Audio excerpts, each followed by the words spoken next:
Well, let's talk about the fire inside you, the third chakra. And you move with the chakras, you move from the ground, the earth elements, then you move up to the water, the emotions there in the second chakra, and then in the sacral chakra, you're getting to the fire.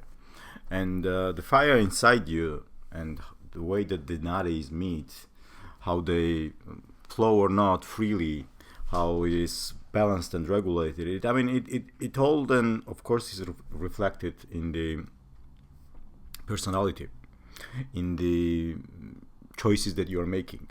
So, for example, the underactive sacral solar plexus chakra, is underactive manipura in Sanskrit, is basically this is where you feel weak, invisible, even indecisive. On the contrary, if it's overactivated, basically you feel domination, aggression, burnout.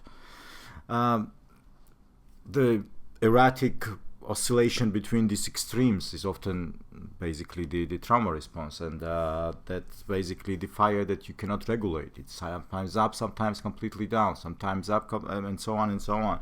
So very often, if we link some of the psychological terms in there, it's linked to this low self-esteem, victim mentality. Unfortunately, this victim mentality is very much then aggravated by the social media bubbles and so on and so on.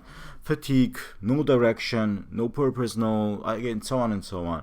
So many of us basically carry these deep-rooted beliefs of not enough, and we want to then become something. And again, I'm going to repeat this probably in every video, that in yoga we often say, you do not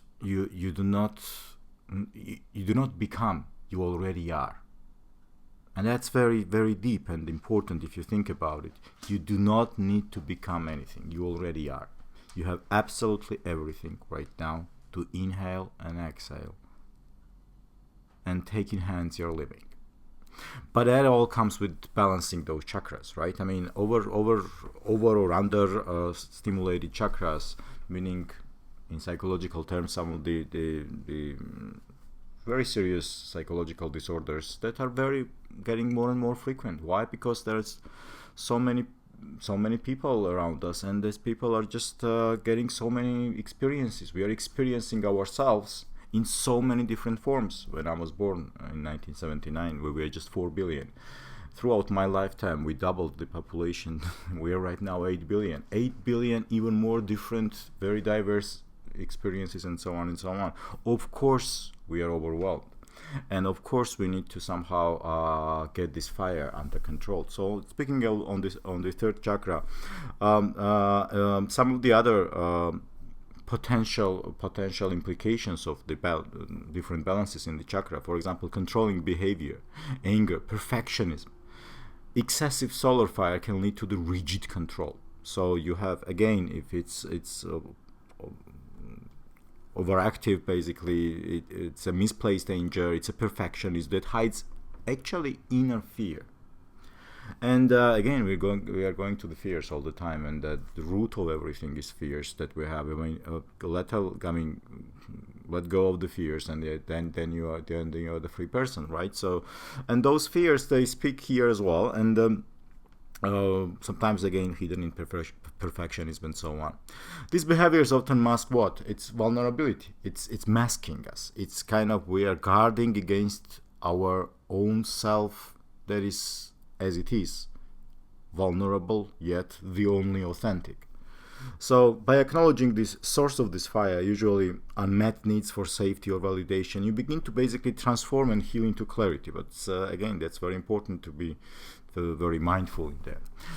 I want to speak next part about something called 8 limbs of yoga. It's I think it's worth revisiting if you have, of course, heard about it, or basically for those of you who are not familiar, look into this from this perspective. These are the basically from Yoga Sutras of Patanjali, and they are called 8 limbs of yoga, and they consist of the certain values, certain do's and don'ts. And think for yourself, for your own culture, for your own, I don't know, religion, or for your own beliefs, how they correspond, how they correlate with you.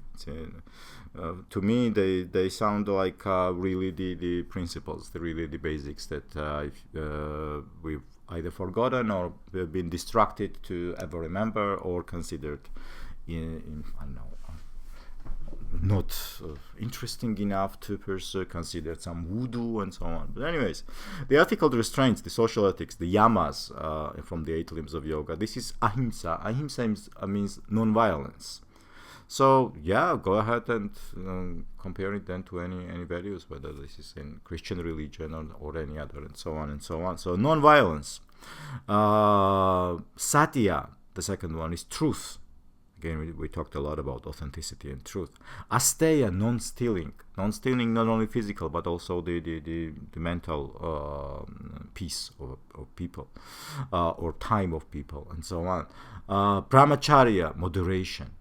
Everything in moderation, right? Again, we've been taught about this is good, that is bad, only to discover, I don't know, that some years later that, oh no, that product is actually good, the other is, and so on and so on. The thing, and the beauty of the life is that it is all about the diversity. It is all about moderation and diversity.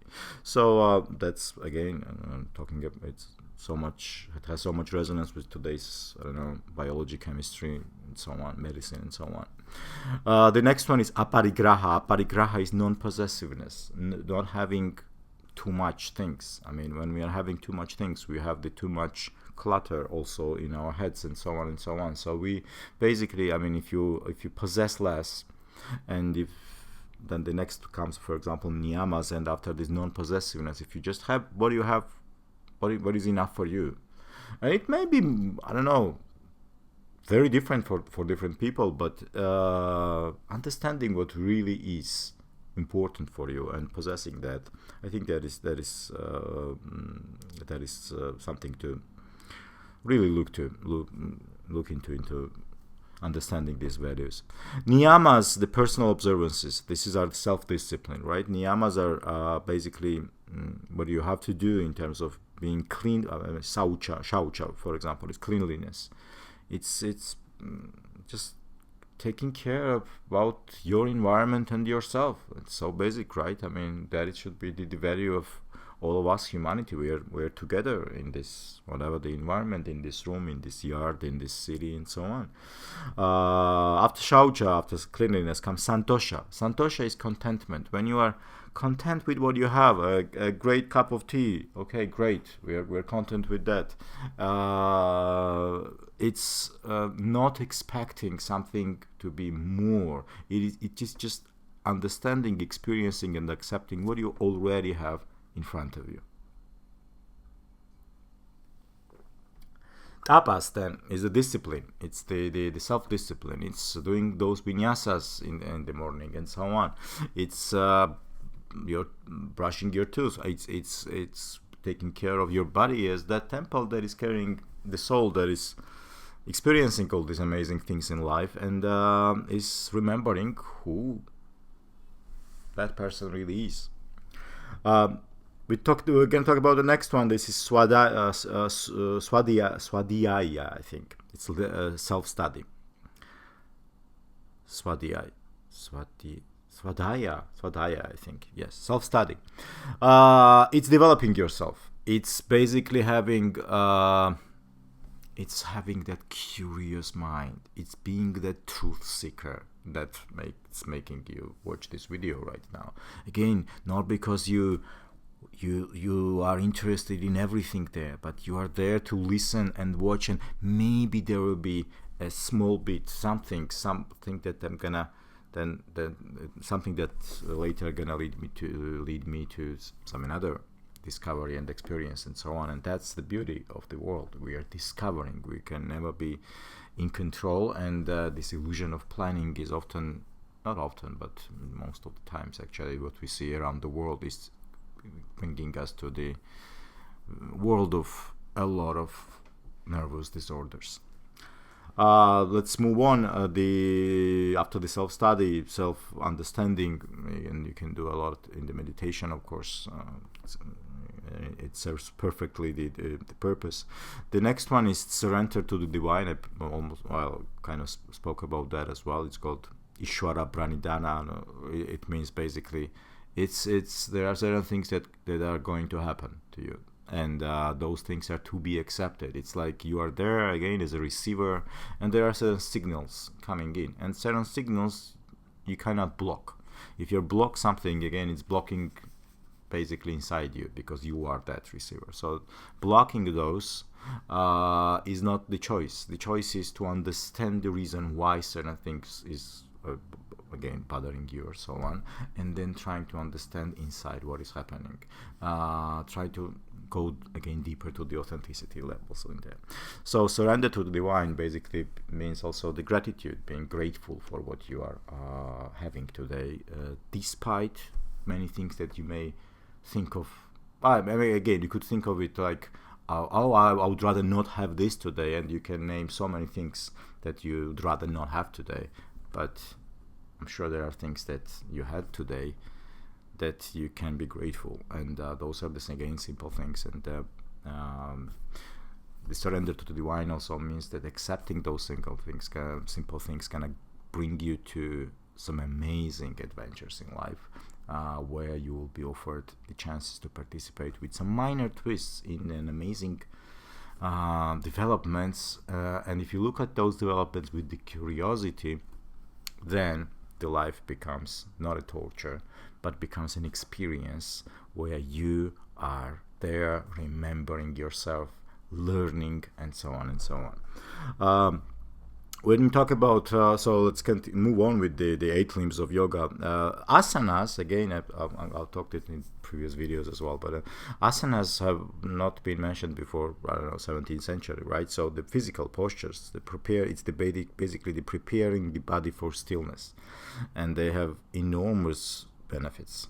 But just to understand that the asana as a posture, I mean, it's a way to then go into that step of meditation. And unfortunately, with a lot of the yoga instructions, we have very limited, 10 minutes usual meditation that is after some 15-minute flows, and then 10 minutes is usually not enough, and then person goes out a little bit more agitated, depending on the type of the flow, and so on and so on. So it's something to just consider. I mean, consider also structuring the flows the way that basically the person is experiencing that cycle, and at the end of the yoga class is feeling the energy that you intended really them to feel. Otherwise, sometimes too much agitation, too much fire there, and not enough meditative time is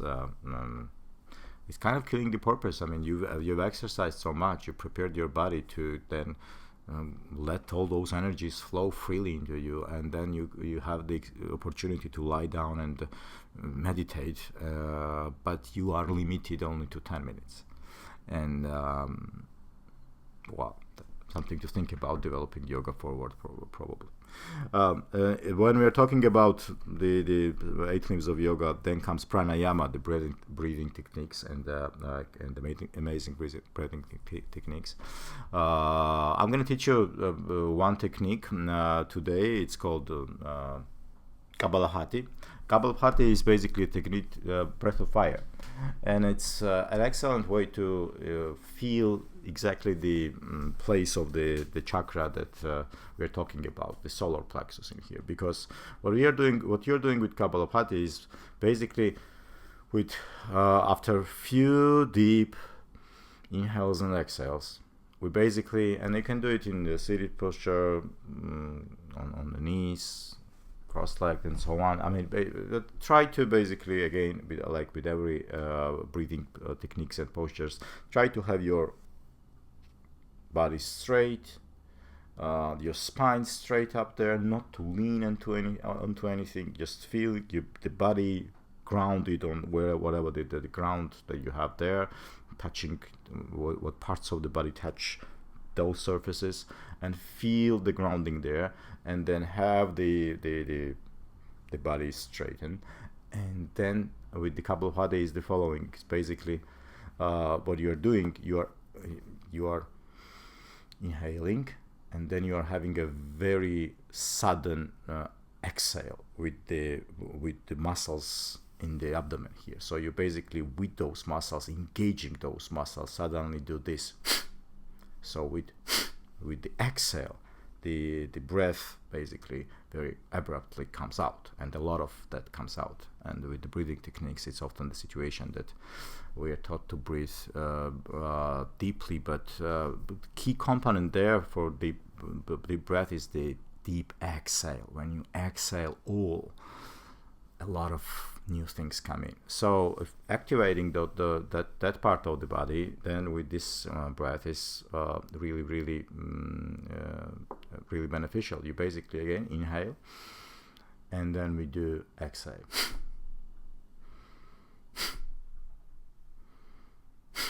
And once you've done that, then basically you can do the following. You can go ahead into the full version when you're having these sudden exhales done, let's say, I don't know, 20 times, 30 times in a minute, and so on and so on. So if we demonstrate the full version, it will look like this.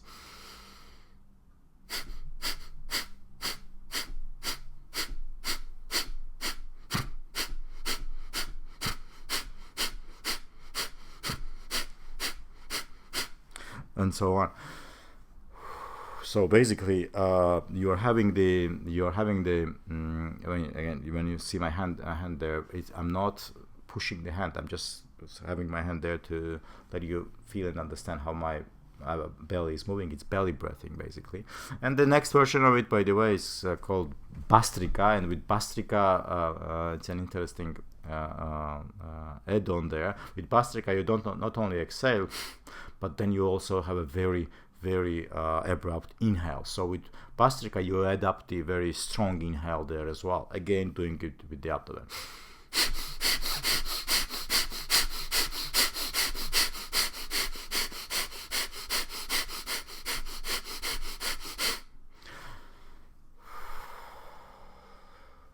I mean, practicing those breaths, it's amazing. It could be your only core exercise, honestly. I mean, it activates core so much.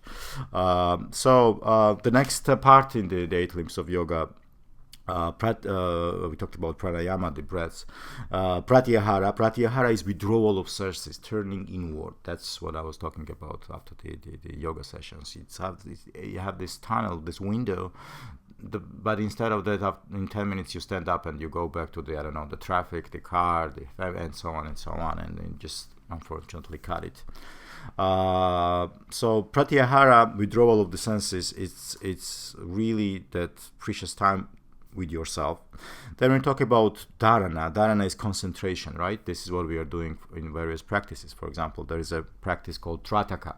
Trataka is the candle gazing. You're gazing at the candle and try not to blink, and you deep breaths, you're just gazing at this candle, and very often, rather soon or not, you will basically feel that fire of the candle is kind of slowly moving inside you, and then you are having that fire, and then you are going into the certain state where you are understanding things about yourself.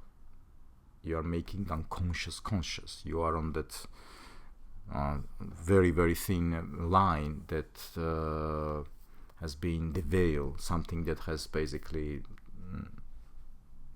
covered the information that you actually had the access to. Very interesting and very deep psychological implications this may have, and that's why, I mean, it would be fantastic, I think, if in the future more yoga teachers are paying attention to and more yoga practices include philosophy elements there, which would be fantastic to help people achieve the goal of really being peaceful and feeling united. After dharana, after this concentration, for example, on the flame, there comes dhyana meditation, and it's basically uninterrupted flow of awareness. That is meditation, right? I mean, it is interrupted most of the time when we're doing it, but again, it then comes back. So we're catching those seconds, those moments in there.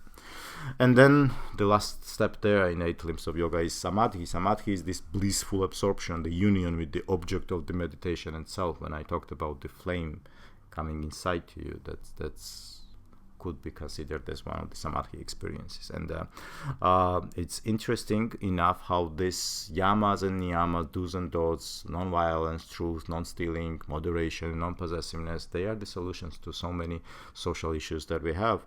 And again, those do's, those ethical values, I mean the self-discipline values of cleanliness, contentment, discipline, self-study, surrender to the divine, acceptance. Well, talk to any psychologist and they would actually be trying to talk you exactly to those values. Let's talk about the power of breath with the diaphragmatic breathing. Again, I mean, as you saw in the demonstration of Kapalabhati and Bhastrika, I mean, it's all here basically. You're engaging the muscles down there in the diaphragm. When breathing deep into the diaphragm, it calms the nervous system down and it stabilizes the belly. It's a simple but a very profound act of self-regulation, and you have it at your hands. And but knowing it is not enough. Practicing it does good, right? So with each breath, you reclaim the presence. You choose to respond over reactivity. You're focused there on this diaphragmatic, very fast movements, and basically you choose the response over reactivity, and that's a very important psychological achievement. And then you basically you become the fire over the flare up. So you become you manage the fire yourself, understanding how it is being inflated or deflated and so on. By the way, in the mindfulness-based stress reduction therapy, there are sitting meditation techniques and guidelines which are combined with the breath, posture awareness, and they are centered on the solar plexus chakra as well. And basically, what the questions that you are invited to ask yourself is: what am I feeling? Where do I resist the power? What does the strength feel like when it's calm? So it's there, your inner strength, your inner fire. It's that place again where the butterflies fly, they say. So, but that needs to be understood, and the people choose different ways. Some just need to go through certain books and study, and then understand certain things. Some go to esoterics, some go to astrology, and so on and so on. But the question is, regardless of the path that you're choosing, basically this question of being present and feeling what you're feeling right now is central for you to understand that that is the only state that you were meant to be in the first place. So anything else of me wanting to become something, wanting to do something else, becomes exactly the thing that we were often asked to let go, to not be attached to. So interesting perspectives indeed on this chakra from the psychology as well. So the psychology. Actually, with the fire, when you're allowing fire, you're allowing very important thing. You're allowing destruction. And sometimes we're too kind. We're not allowing destruction. But Shiva and Shakti, I mean, Shiva is destruction. Shakti is it's feminine. It's creation. But they are together. So when you are talking about fire, you're talking about the fire that destructs, because something new only comes after the old one is distracted. So basically, it's the burning of old beliefs, roles, personas, and that can feel terrifying, and you may experience it one or several times in your life. And just as forests renew after the fire, the soul emerges then clearer, and this is the experience that was meant to be for you to understand certain things. So I mean, after every such experience, again, the question is, what did I learn? We can't immediately answer those questions usually, but then comes time when you understand, and okay, that's why it had to happen. And then that's the exactly that's the experience that a lot of people call I don't know, life-changing, and those moments when they realize their true selves, and when they understand that nothing matters apart from really accepting and experiencing, and probably going to, understanding and then being grown and with the values of the same 8 limbs of yoga, where we're talking about non-violence and truth and so on. Interestingly, Jung has this the archetype, warrior archetype. So that's the ego with courage and integrity. And Jung's warrior archetype is basically, that's what he or she lives in Manipura. It is the part of us that faces challenges and protects the vulnerable and sets clear boundaries, and the shadow warrior overcompensates with rage or ego. So basically you have that warrior inside you, but it becomes that shadow warrior that distracts things, that's basically self-destructing yourself. So with the shadow warrior, you don't need to lock the warrior up and then expect it to behave without rage when you unlock again. So basically it's the balancing, it's regulation, it's listening to the shadows. Again, this is very important from the psychological perspective as well. This integrated warrior, then the warrior that is in the warrior then that is the warrior that is battling for you, then that integrated warrior leads with basically courage and heart, and you become fearless because that warrior inside you is there. It's now working for you. It's very, very interesting change of the perspective psychologically, and a lot of times that helps people a lot to get to that point and understand those points. Let's move on, and let's talk a little bit about balancing the ego instead of feeding it endlessly, because ego is not the enemy, it is the tool, and unfortunately it doesn't know how to update itself. So basically it is built on the trauma experiences that we've had, and we know now these are don'ts, these are do's, and so on and so on. So when aligned with the soul, ego becomes a strong vessel, and it becomes something that will lead you to amazing new adventures, and again, that controlled fire, that warrior that now is your warrior, basically gonna lead you to amazing life. However, when it seeks constant affirmation and it feeds on fear, then you become really again swaying into different extremes, and that fire, uncontrolled fire, is damage to both yourself as well as the people around you, obviously. Manipura healing is learning to hold ego lightly, letting it serve and not lead. So actually very interesting points in there. So again, with this chakra, we will now move through earth and water and fire, and we're gonna go up to the heart chakra next. Reflect on some of those thoughts, perhaps try to practice the pranayamas, the Bastrika, the Kapalabhati, especially in the morning. They are of course amazing. And then share this video to anyone who may think that the yoga is something different.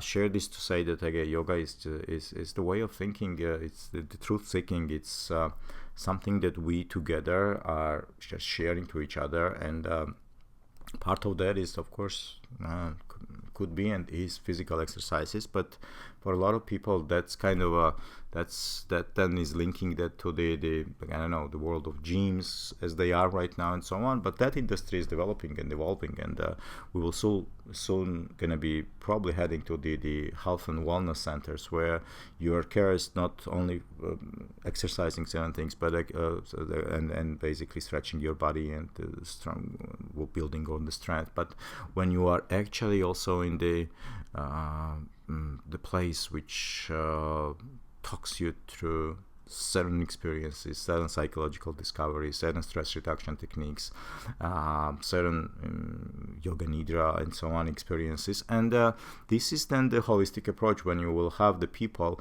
coming to really feel well and healthy, not only by building up those endorphins, doing the crazy workouts, but also with getting those agitation and arousal levels then down, balancing themselves, understanding that after, and that's especially going to be beneficial after the big energy releases, that then you are there to absorb, and then you are there to become authentic yourself, and so on. So thank you very much for listening, and we'll move on to the next chakras in some of the next videos.